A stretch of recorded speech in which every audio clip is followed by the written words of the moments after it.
Well, thanks so much, everybody. It is so great to be here. But before we get started, I'm going to make a promise to you guys that by the end of this call, I'm guaranteeing that you're going to write down at least 3 notes from my talk. And if you don't, I need you guys to hold me all accountable. So please message us in the chat or the Q&A box, sorry, and tell me. And then we're just going to keep throwing as many tips as we can so that all of you guys walk away with at least 3 new ideas. I'm a little bit nervous about that promise I just made, but like, please hold me accountable because you guys have all just given up 1 hour of your day. And so my goal is to make it so valuable for all of you. And I'm really excited because I think we've got some really effective marketing tactics that are going to help you with your events coming up. Whether you're brand new to marketing or you've been doing this for years, this session is for you. But before we get started, I wanted to share a quick story with you about the impact that good marketing can have. During the pandemic, Shannon was really close to having to shut down her entire organization. She lacked the funds that she needed to support their programs and were about to have to let go of most of their employees. Shannon didn't want to give up, and she started planning an online event with a simple goal of $40,000, just enough to keep them open. You might know what that feels like. This pandemic has been really hard for a lot of organizations, and Shannon knew as an organization that supports a lot of moms and a lot of single parents that she couldn't let them down. Through a strategic focus on social media, email marketing, and utilizing her event partners and network to reach a wider audience, in over 24 hours or just under 24 hours, Shannon raised just over $220,000. A huge piece of her success came from leveraging her event partners, which is a strategy we're going to be talking about today. And I know that as you're listening to this, we're all not coming here with the same starting point. Some of you might not have large networks, followers, or email lists or budgets like Shannon did that you can rely on. But the tactics I'm going to talk about are going to give you tools that are going to work for every single one of you. So here's where we're going.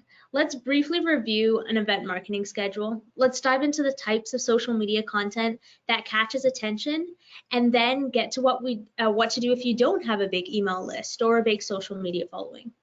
Towards the end, we're going to talk about data collection and how you can use that to help build marketing lists and reiterate your strategy.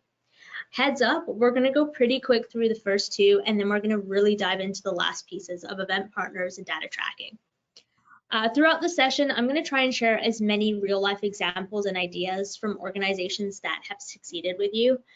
My goal for our time is that, again, you walk away with some really clear next steps on how to market your fundraising event and how to track it all effectively. In addition to that, we have also put together a guide that has all of the details that we're going to talk about here, but just goes into way more depth than we can manage in an hour. You can use the link in the chat right now to download the guide. And you can kind of think of it like this talk is step 1, but the guide is step 2.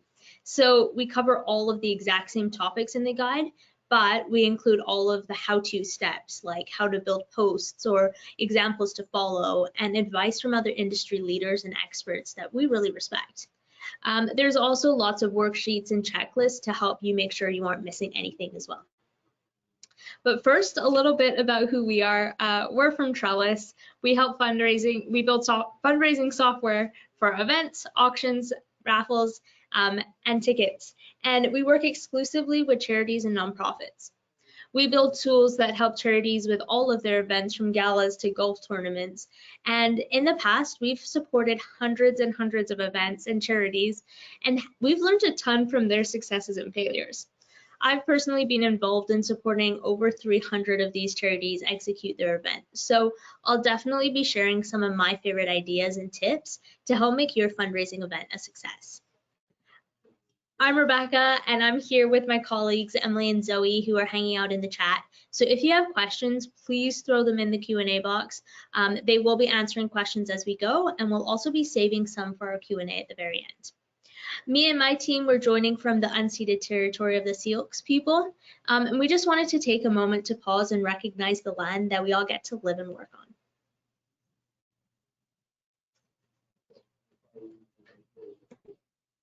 Like I said earlier, we're going to move really quickly through our first 2 sections and really dive into the last 2. But because we're going quick, if you have questions at all, make sure to throw them in the chat. But the first thing we wanted to do was go back to square one and talk about the entire event marketing schedule before we dive into the specifics on how you can execute each of these. Now, I've just put together a pretty rough timeline, but I know that these timeframes may look different for your organization, and that's totally okay. So if we're looking at an event marketing schedule, the first thing you're going to want to do is start planning your next event the day that your last event ends.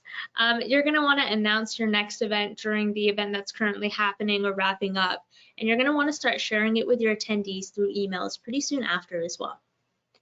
Next, you're going to start launching your ticket sales. And when you do that, you're going to want to email your past attendees to invite them, use your email newsletters to let your donors know first what's happening and coming up, and then start posting it on social media.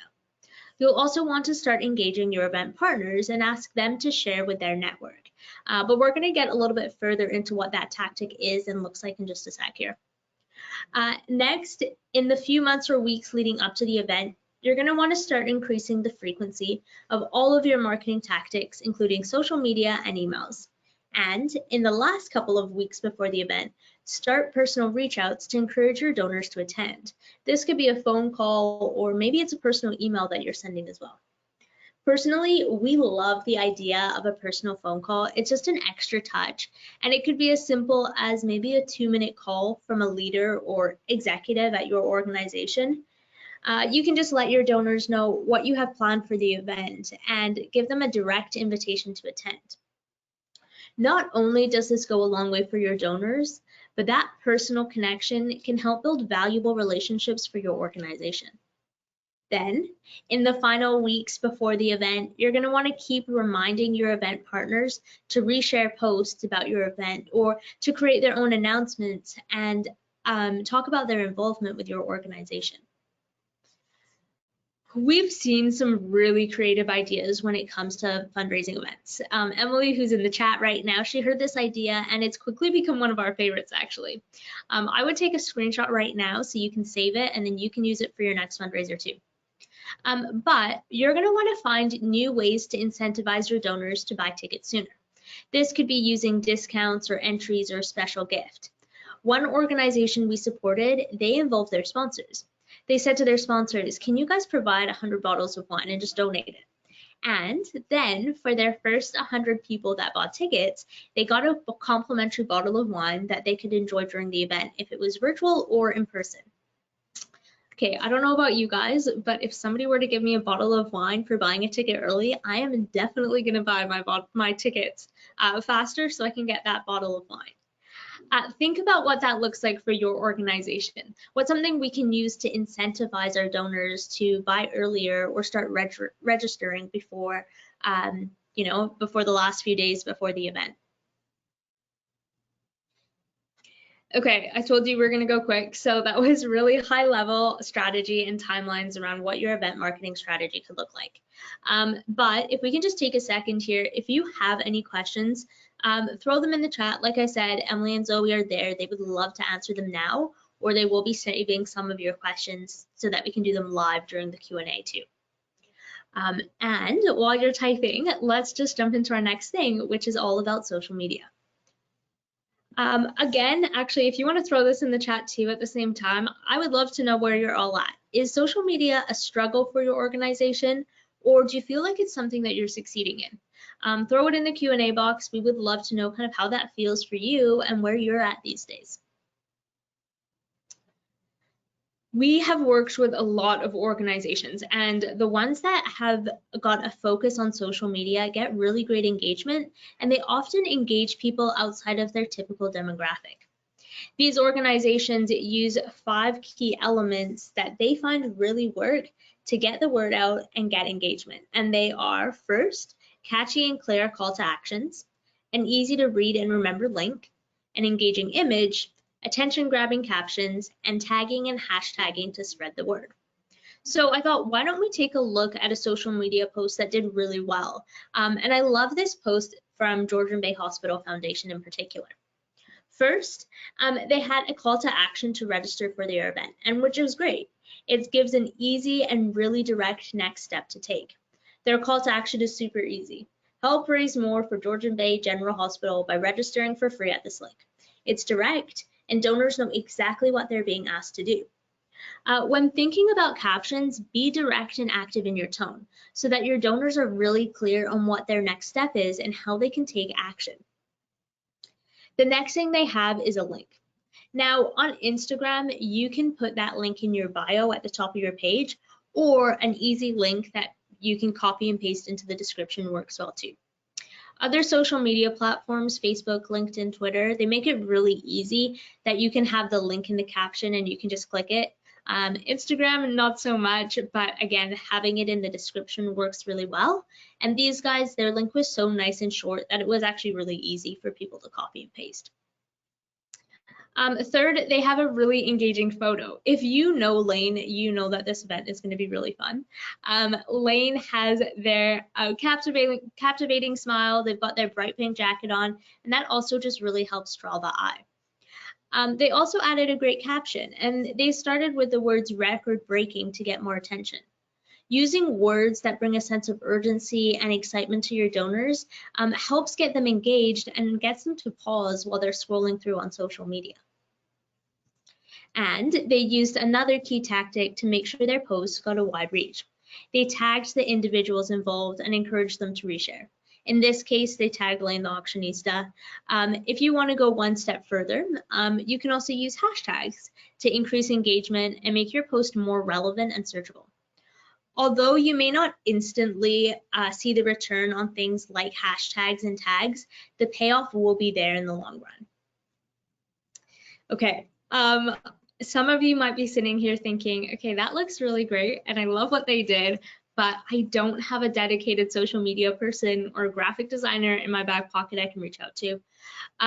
If that is you, don't worry. In our guide, we actually recommend our favorite free Instagram worthy tools to create posts like that one that we just looked at. And so again, if you haven't grabbed our guide yet, I would highly recommend you do so. It has a template to create social media posts with those 5 different pieces that I just mentioned. You can grab it now while there's a QR code on the screen, or we'll just get Zoe and Emily to throw a link in the chat too, so you can grab it from there as well. And again, before we move on, if you have questions around social media, please throw them in the chat. I'd love to hear them, and we can answer them now or answer them in a little bit during our live Q&A. Okay, now you may be thinking, I've never done an event before, so I don't have an old list you can go back to, or I don't have a big social media following, or even a big email list to rely on. And maybe you're thinking, I don't even have a budget for ads, and I wouldn't know where to start even if I did. So what about me? If that is you, your saving grace will be utilizing your event partners and network to help your marketing efforts reach an even wider audience. You may be wondering what we mean by event partners, and truly, your event partners are going to be everybody involved in the execution and planning of your event. And before you sit there thinking, well, I don't have any of those either, let's make a quick list of who all of your event partners are. First, let's start with our sponsors. Maybe you're doing a live auction, or maybe you've got a silent auction with 10 items. Right there, you have got 10 people that you can reach out to. All of your auction item sponsors can start promoting, and they're your event partners as well for this event. Maybe you've got a restaurant that's providing food as the restaurant sponsor, or you've got in-kind sponsors that are providing other elements like decor or technology for your event, and you've also got monetary sponsors. Next are organization sponsors, supporters. This would be your volunteers, your staff, your board members, and any key donors that you have. Who is it for you in that group? How can you engage them? How can you get them excited about what you're doing and sharing more about your upcoming event and what you have planned? Or maybe you've actually got community influencers and thought leaders in your community or your industry. How can you engage them and ask them to share what you're doing? Remember, these are all people that love your organization and will be happy to share your event. You just have to make the ask.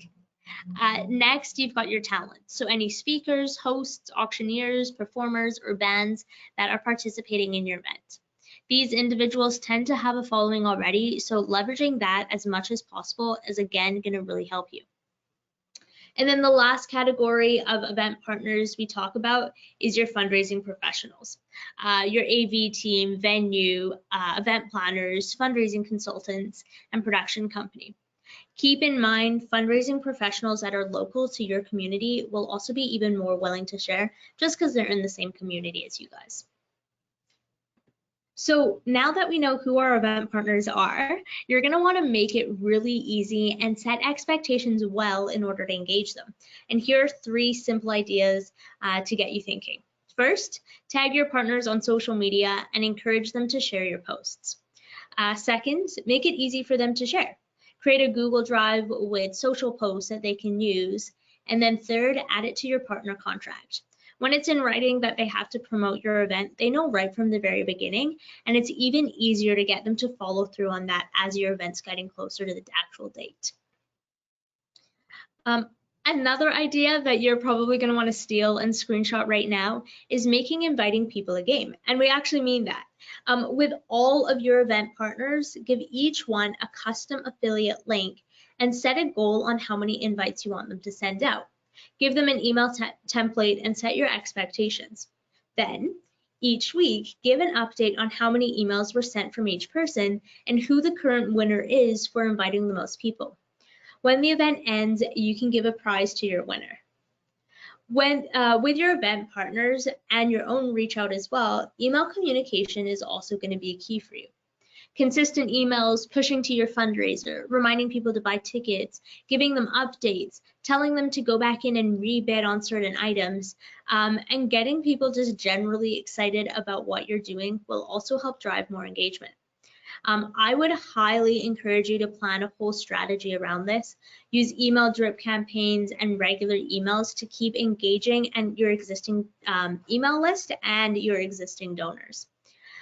In the guide, we talk about all of your different sponsor types that you have or network or partners that you do have, and some really great ways to engage all of your partners based on how they're choosing to support you guys. Unfortunately, we just don't have the time to really get into it and into specifics right now. But again, grab the guide and we'll review all of them with lots of ideas on how to get them engaged and promoting your event too. And now before we move on to the last section, which is all about data collection, I would love if, again, you want to just throw any questions you have in the chat. We will make sure that we answer as many of them as possible today, and if not in the future, so that you guys get the answers you need. So as exciting as it is to focus on getting the word out, it is also really important to track and learn which of your marketing efforts are working so that for your next fundraiser, you can drill down on what works for your organization. Again, like everything else, there are lots of ways you can approach this, but we wanted to give you the most effective and easiest ways to get started. A simple and easy way to do this is to start with custom questions at checkout so that when a guest buys a ticket, you can ask them how they heard about your event. You'll have the most success with this option if you make the question required and give a drop-down list of the different marketing efforts you had. First, when setting up your ticket page, you're going to want to add a custom question to each ticket option that says something like, where did you hear about our fundraiser? Then you're going to add some drop-down options like a friend or family member, social media, an event partner's social media, an email newsletter. If you want to get more specific, you can also add in another question asking them to type in the name of the friend or company that referred them. Then when your donors go to support your event, they'll see the question when paying for their tickets, and if you've made it required, then you just automatically get that information all in one place before they continue their checkout. And I would highly encourage you, don't be afraid to make changes as you go. If right at the beginning you notice that everybody is coming from social media, use that to your advantage. Start noticing those trends early and then switch and redirect how you're promoting your event. You don't have to wait until the very end to see all of the insights that you're gaining about your fundraiser before you can start using it. So keep a close eye on it, see what's going on, and see how you can continue making those changes as you go. Once you've collected that information, again, you can use it to make better marketing decisions. So by the time you get to your next event, you're going to be able to focus more time, energy, and potential money on what's actually working for your organization. There are lots of ideas around how you can approach marketing out there, but honestly, if you know what's working for you guys, stick to that. Like really dive into it and just pour even more, gas on the fire and just get people really excited because you know what's already working. Another tactic that I think can really help with that once you've kind of nailed down what is working, or if you're just kind of exploring and figuring out where to even start, is using affiliate marketing links. And I briefly touched on it when we were talking about kind of making a game out of getting people to participate. But really to get into it a bit more, with your fundraising page URL, you can create specific links for each different social media platform, website, event partner, board member, and anybody else or anywhere else you think of that people can find your page. Then after the event or during, you can see what channels are driving the most engagement for your ticket sales. And if this is all new to you, don't worry, I do have some next steps coming up in just a minute that I think can really help you figure out how to use affiliate marketing links to your advantage. Okay, so now that we're engaging people with our fundraiser, we want to make sure that we can also continue to grow our email list. Make sure to add everybody that signs up for your event to your email list for the future. And this will make it really easy the next time you have an event to promote if you've already got a base of donors to reach out to. And there are two easy ways to do this. One, you could add a note in your ticket letting people know that they will automatically be added to your email list. Or two, you can add another custom question asking people if they wish to be added to your email list as well. If you are worried about double opt-in, no worries, no need to do that. All you have to do is after the event, you can follow up with all of your newly collected emails with another email that asks them if they wish to be on the list still, and also a big thank you for participating and engaging in your past fundraiser. This will achieve that double opt-in and again helps you start building that relationship and starting to grow that already existing email list that you can use the next time you have a fundraising event. So let's review what we've talked about here, but there is one more thing we haven't talked about yet that I really want to get into quick. So first we talked about event marketing schedules, then click-worthy social media posts, event partners, and data collection. But that last piece that I just mentioned is really important, and you might not take it as seriously, but in fact, it actually might be the most important part. You're going to need a software that can support your event marketing, and I'll tell you why. It single-handedly has the ability to change your success. The wrong software won't have custom checkout fields, which might only sound like one thing, but again, if you aren't asking your donors the right information, you're not going to get the right insights and won't be able to grow your charity. And if you don't have the options to customize your social media posts, then you won't be able to create engaging posts that get your audience excited, drive more traffic to your event, which again, ultimately raises more for your cause. Quick question before today, did you guys know what affiliate marketing links were? And if you did, were you using them? A lot of people don't, and you need to be using affiliate marketing links, and you also actually need a software that can support that for you so you don't have to try and figure out how to do that yourself. You should be looking for a software or switching to a software that can support affiliate marketing for you. And then finally, event analytic tools. You need to learn more about what worked well after your event. And if you can't see the analytics or results, or you can't see information like page views after your event, then that is something you also need to start looking into. Again, these insights are critical if you want to improve your marketing strategy and raise more for your organization. So again, those 4 pieces that you need. First, custom checkout fields. You need a platform that can support that. Your next software must-have would be customizing social media posts. You need a platform that can support affiliate marketing links and then support event analytic tools. I know I just threw a ton of information at you. Hopefully you wrote down at least 3 points. So thank you so much for listening. I'm Rebecca. I'm part of the team here at Trellis, and my contact details are there. If you are looking for a software that can do all of those things we just talked about, definitely reach out. There's a link there so you can book a time in my calendar. I'd love to talk to you about that and kind of see how we can support your fundraising too. Or if you want more insights around fundraising events or marketing, again, I would love to connect with you. So you can sign up and we can book a demo there, or jump on the phone and chat. We can also throw a link in the chat there to my email or to that link too. So we can chat more about fundraising insights and how that might pertain to your specific organization. But let's stop there and let's open up the floor to some questions.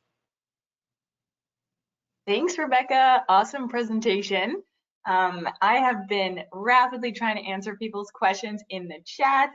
I've almost gone through all of them, so I'm just going to start with the ones that I haven't answered yet, and I'll ask those to Rebecca live. And then I will go back to some of the ones that I have answered or any new ones that come in, and just see if we can flesh out the answer a little bit further. So the first thing that I want to ask Rebecca is, what should be your first approach to attracting more partners to your event? Or maybe what are a few of those first partners that you can go after? Yeah, definitely. So the first ways that you can attract more partners to your event would be honestly starting with the existing network you have. Your event partners, again, they're going to be the people that are already involved with your event. So I would start there, you know, your speakers, your entertainers, your sponsors, all of that. If you're looking to secure new partners, then for that, you're going to be looking to start and find organizations that really resonate with your organization, that maybe share the same why or have already engaged with your organization, even in a small capacity, like attending a past event, that you can now encourage them to check it out and support kind of in a larger way. Thanks, Rebecca. We had a question come in that was a little more specific. I like to answer these ones just so we can try to really help people solve their problems. They are planning a walkathon and they want to have a celebrity MC, but they're in a small town. Can you, I don't know, can you and I maybe brainstorm what are a couple people that they might be able to look for? I was thinking in terms of partners for a walkathon, depending on what cause your walkathon is for, it could be really cool to look for, like, maybe not a celebrity MC, but if you had, like, maybe there was a child or a person who is somehow affected by the cause that your walkathon was doing, that could be really cool to have, like, a co-host MC of sorts that is someone who's impacted by your cause. Not sure exactly what your cause is, unfortunately. So feel free to email us if you kind of want to follow up, and we can even give you some more ideas. But celebrity MC, you could also look for someone who's maybe like a coach of some sports team there. They might be a little more popular. Someone that's specific to your cause, I think would be really awesome. Or you could get someone, like, if you have, maybe you wouldn't have an auctioneer for a walk, but like oftentimes auctioneers can also double as MCs. There's lots of different ways you can go with it. Any other thoughts, Rebecca? No, I love what you just said there about like a co-host with somebody that's been impacted by your organization.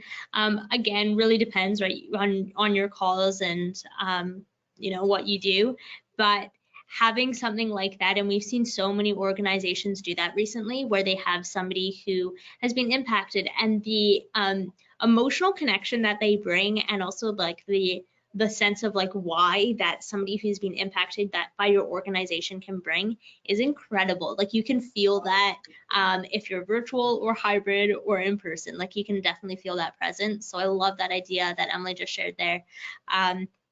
I would also take a look at yeah, other people in your industry, like who within your industry is starting to have a voice or starting to speak up more about different initiatives that are related to what you do. That could also be a good place to start looking for the right person. Yeah, okay, I just noticed their cause is a food pantry. So if you have like a local restaurant partner where you can bring in a chef, or like we said, someone who's impacted by your food pantry, those could be like kind of fun routes to take with that. Okay, the next question that we've gotten a bunch of times is actually about TikTok. So I'll kind of mention how I answered it to somebody else, but people were kind of asking like, okay, what about TikTok, this new social platform a bunch of different people are using? First, if you want to consider TikTok, I'd ask yourself, is your target audience on TikTok? TikTok is really focused right now towards, like, for sure the younger demographics, but then there's a lot of like younger moms in that on TikTok as well. So there's kind of like two main audiences there. If you think people that will support your cause are on TikTok, then go for it. If you're wanting to use it to like expand your reach about your cause, then I would try to make the first few seconds of those TikTok videos really catchy and specific to the people that are gonna be interested in your cause, right? Like call them out right away. Be like, hey, like everybody who likes to, like, I don't know, loves animals and might want to support the animal shelter, like kind of call them out right away in their video so that you can kind of catch those people who might be interested. And then once you start to develop a bit of a following, then you can make some more posts that might be more specific to the events you have going on. And then with those ones, like we say in all of our other posts, just be really clear on what your call to action is. So if you want to use TikTok, that one can be a little harder because, you know, it's harder for people to access the links in that. So you got to be really clear in that video, like here's exactly where to go and support our cause or to get your ticket. So again, just try to attract the people that are interested in your cause and then make it really clear what they have to do. That's pretty consistent across all the platforms, but super important on TikTok there. Totally. Okay. I would also just add on the TikTok front there. Like Emily said, yeah, you've kind of got your two main demographics that are using TikTok right now are going to be a lot of younger people. And then, yeah, you will have some like more niche groups, like young moms or different people like that. And so, not just TikTok, as you're looking at your other social media platforms too that you're engaging in, I would really think about who are the people that tend to be on these platforms and what does my demographic look like? Just to kind of give a quick broad overview, because I know we get this question a lot. It's probably the next question Emily was going to ask anyways. First, Facebook, we see that's going to be pretty general. You honestly have people from all sorts of ages and demographics participating on social media, on Facebook. There's a lot more also groups, so you can again more narrow down onto specific niche groups that make the most sense for your organization.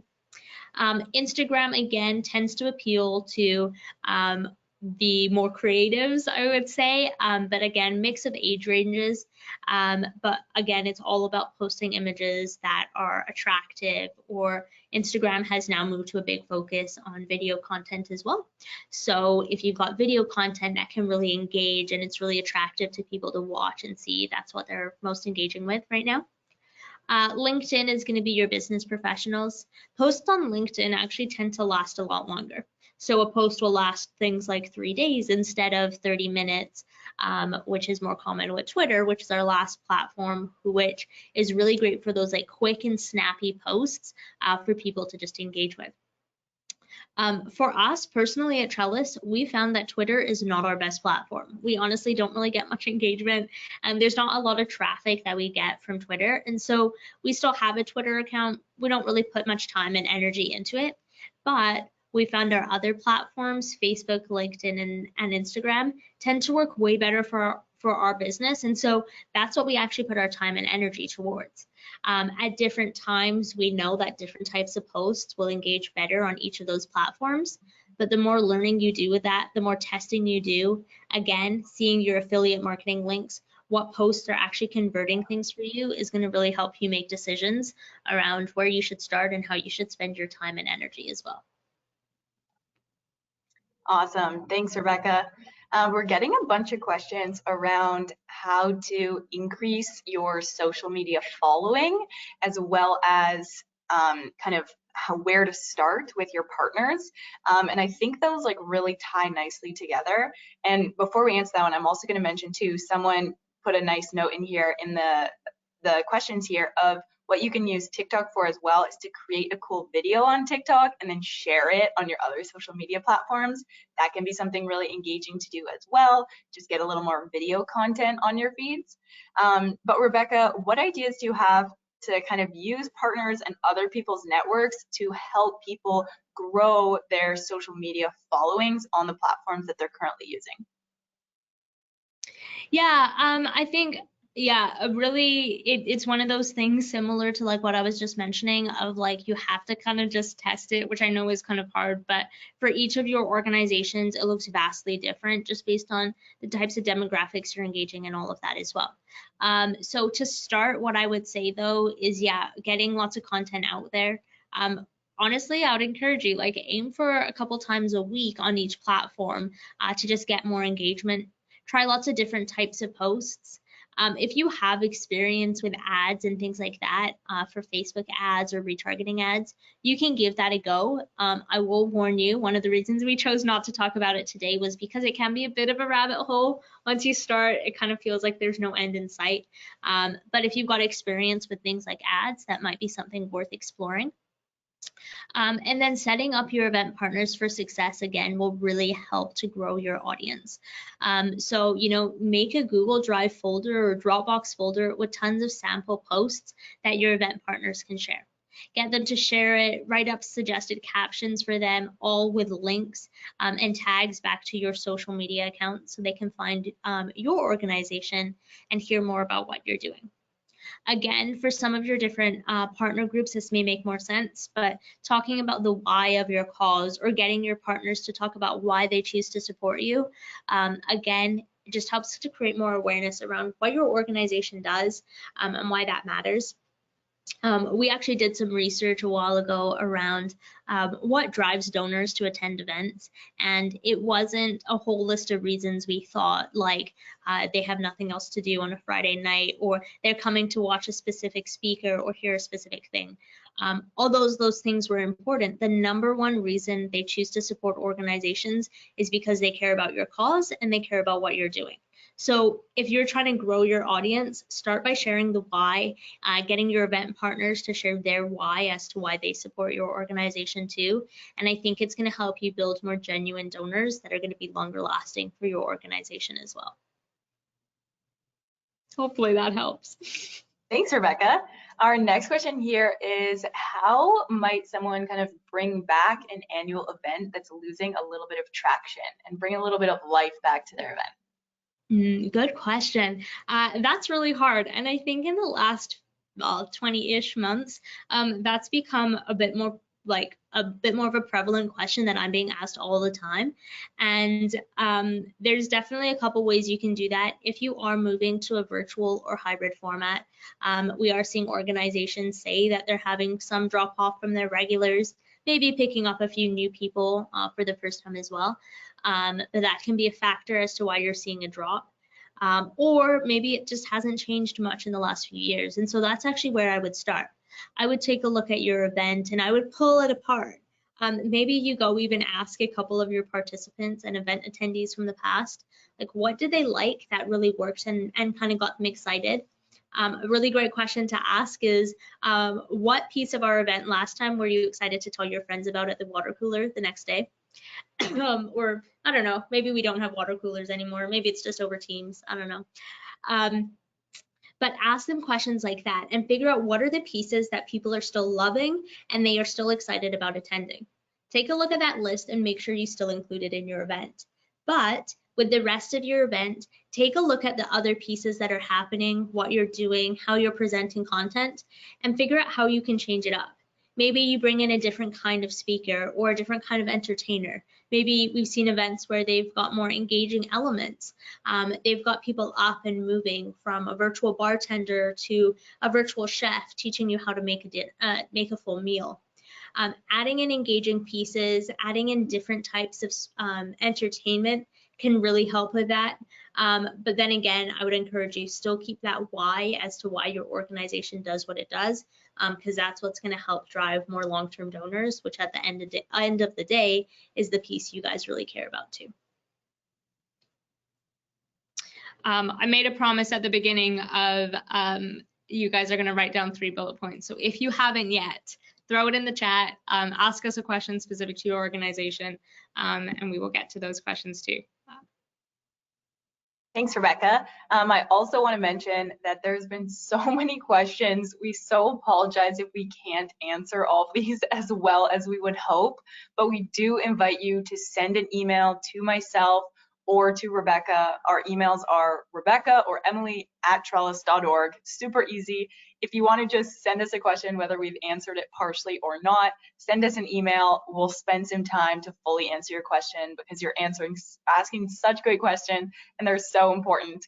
So we'd be happy to help you guys post this webinar. Just please send us an email. But the next question that we'll jump into is, do you have any advice on the communication or how to make the ask if you're trying to reach out to a celebrity partner for your event?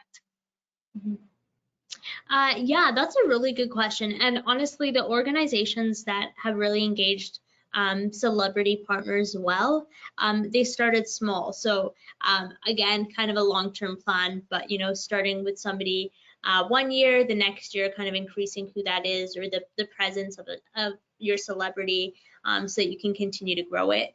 Unfortunately, most organizations, and prove me wrong, like be the outlier on this, most organizations can't go straight to like an A-list celebrity or like a really big influencer to sponsor their event. But to start, I would definitely kind of reach out to them through a couple different platforms: email communication, social media, whatever platforms they're the most active on. And then also on their website, oftentimes celebrities or influencers will have, a contact form on their website, which again, you can use to reach out to them. Try a couple of different platforms, be persistent. They often get a lot of messages too, so kind of keep standing out above the noise.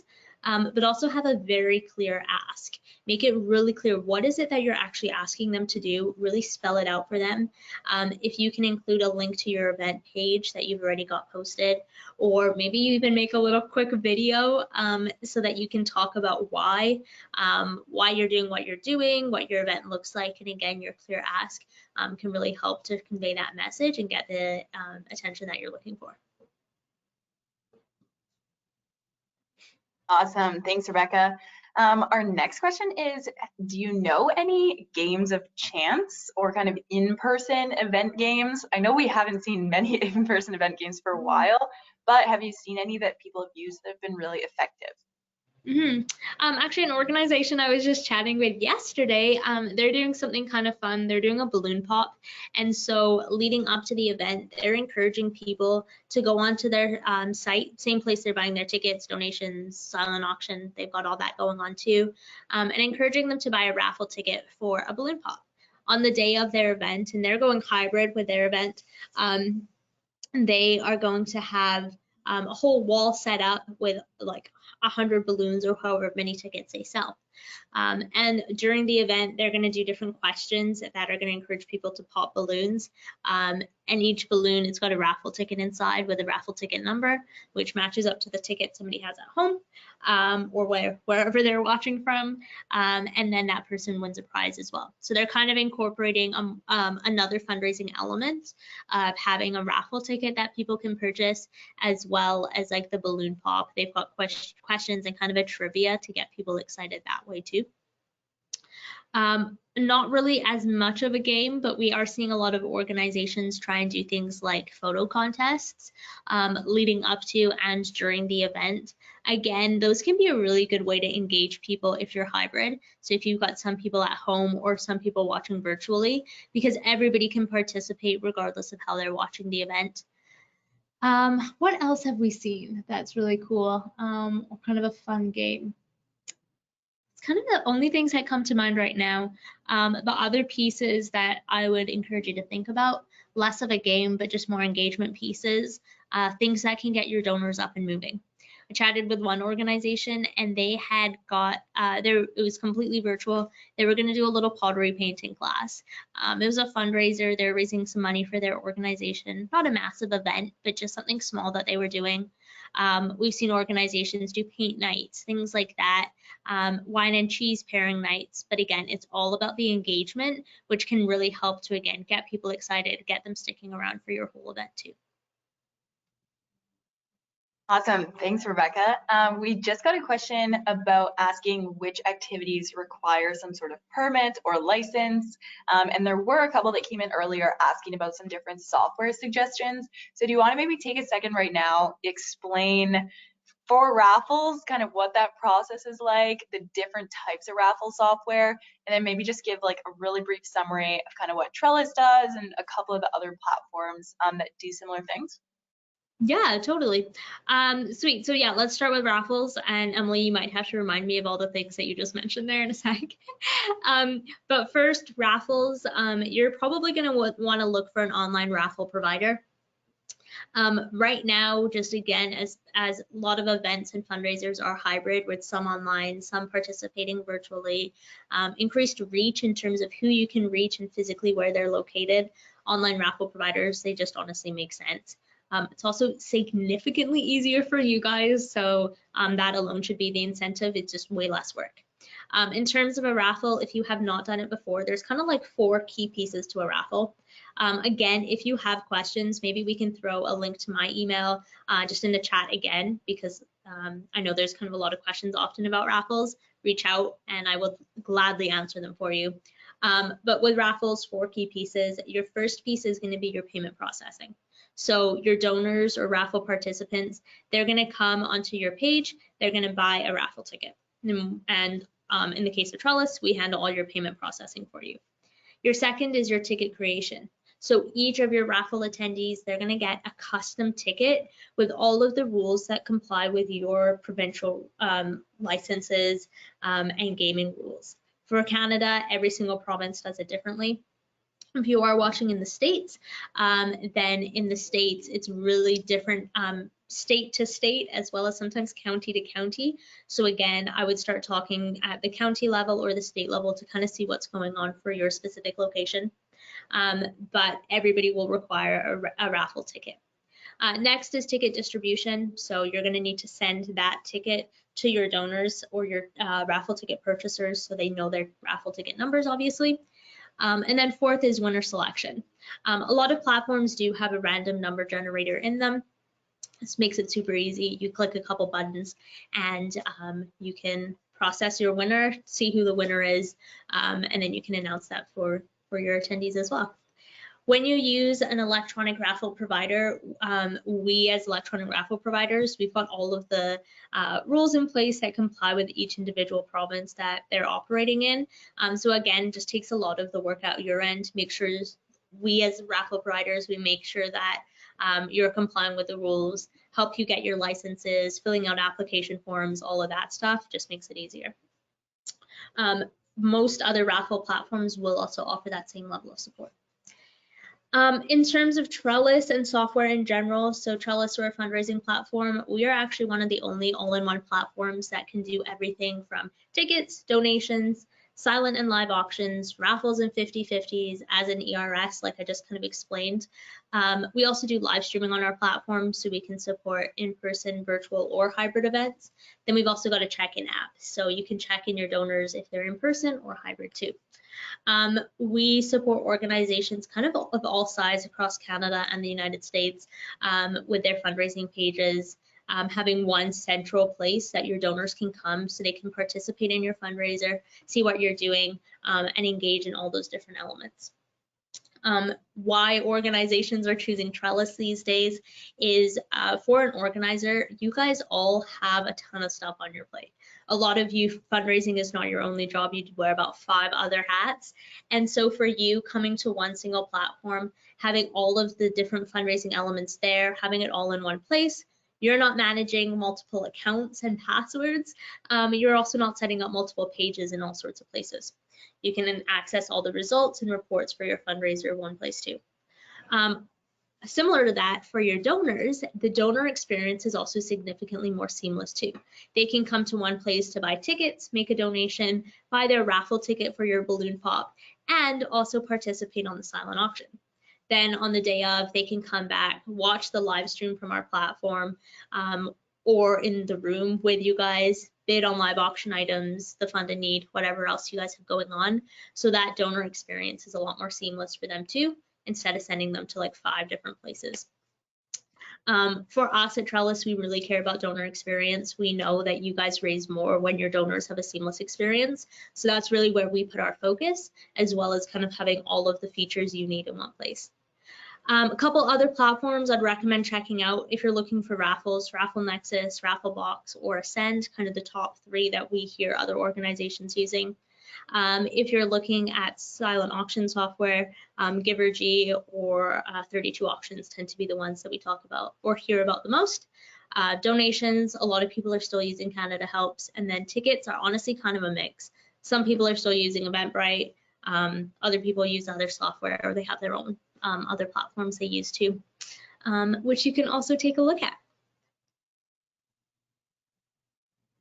Thanks, Rebecca. Our next question is about social media is great for when you have ideas for maybe a younger audience, but if you have a more senior audience, do you have any ideas for how they can use social media? Yeah, good question. One other thing I should probably mention, just as it relates to that last question too, some of those other kind of 4 key pieces that I talked about at the end that again are kind of like your software must-haves. I said custom checkout fields, options to customize social media posts, affiliate marketing links, and then event analytics tools. We can do all of that on Trellis too, just so you know. So again, just kind of that full suite of not just fundraising software, but also your marketing pieces as well. So just another tidbit I should probably add in as we're talking about marketing. But getting to that question that you just asked there, Emily, yeah, if you are using social media, you are likely going to be engaging a younger demographic. What we're finding working really well for an older demographic is email newsletter lists. Generally, an older demographic or older populations, they tend to read email newsletters a lot more thoroughly than sometimes younger people can. They just get the ones that they actually care about and actually will review them or read them. So for your organization, that could be a really great place to start and put a lot of time and energy in. We have had organizations mention that they've had a lot of success with offline marketing too. So things like press releases, ads in the newspaper.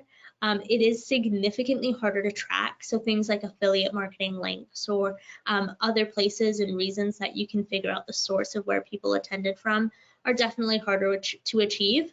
But if that makes the most sense for your community, typically smaller communities that makes more sense for, or for your donor base, if they are older as well, that could be a different avenue that you try. But I would put a lot of time and energy into your email marketing for sure. Just saw something pop up in the chat here as well to ask a city councilor to put it in their newsletter if it's local. That's one idea. If your audience are still newspaper readers, another way you could do it is maybe like on-premise marketing. So for example, if there's like a grocery store that you think a lot of people that are in your audience might shop at, maybe you can get some sort of signage or a flyer there. I know places like Save On are pretty often partnering with nonprofits to just have little flyers kind of at the checkout stations and that. But in terms of social media to engage your current audience, I would think about how your older audience might want to engage with their posts. So I'm kind of looking at this from my own experience, but like I'll often get things shared to me, or like, you know, people will comment things in that, like all of my family members that I think are in the audience that you're talking about. So, you know, maybe instead of encouraging them to like your post or to buy a ticket from their phone right there, maybe you can encourage them to like send it to 3 family members or to like tell a story in the comments or something like that. So try to experiment a little bit and figure out how these people like to engage, because it might be a little bit different than a younger audience. But I can see we are super close to the end of our session here, so I think we're going to wrap it up. If you weren't able to pull open the chat, we did just toss Rebecca's email in there, but I'll just kind of say it out loud if you guys want to write it down. It's just Rebecca, you can see her name on the screen, at trellis.org. So feel free to email her with more questions, or if you want to get in touch about the rest of kind of what Trellis does and all the software that we provide. But yeah, I think I'll kind of wrap it up here, pass it back over to the Charity Village team, and thank you guys so much for having us here. Well, thank you so much, first to Rebecca for an amazing presentation, and also to Emily and Zoe for all of that awesome work in the question chat and facilitating the Q&A. It was absolutely wonderful hosting all of you. Rebecca, do you have any final comments before we wrap up today? I don't think so. Just thanks so much for being here, guys. Again, I stood behind that promise. So if you didn't write down 3 points, shoot me a message. Let's have a conversation. Hopefully we can help with some of your marketing and give you some more tactics. And I would love to, see if you guys have any questions. Again, you can book a time in my calendar. And we would love to chat with you further there as well. Fantastic. And I can also let everyone know that if you haven't seen it, the link to the guide is all working properly now, and the link is in the chat there if you want to grab it and check that out. We will also, of course, include that in the information that we send out to you later today. That follow-up email should come most likely this afternoon, at least by tomorrow morning, and there will be that link to a page that has the webinar recording, the resources from the webinar, including the guide, so you'll be able to access all of that. And please feel free to share that with your colleagues if you have other folks in your network that you feel would benefit from seeing today's presentation. On behalf of Charity Village, thank all of you for joining us today. We have some exciting webinars coming up over the next couple of months, including on cybersecurity and digital marketing. You can find more information on these and all of our upcoming webinars at charityvillage.com/webinars. Thank you again for taking part in today's session. I wish all of you a wonderful rest of your day. Bye-bye. Bye.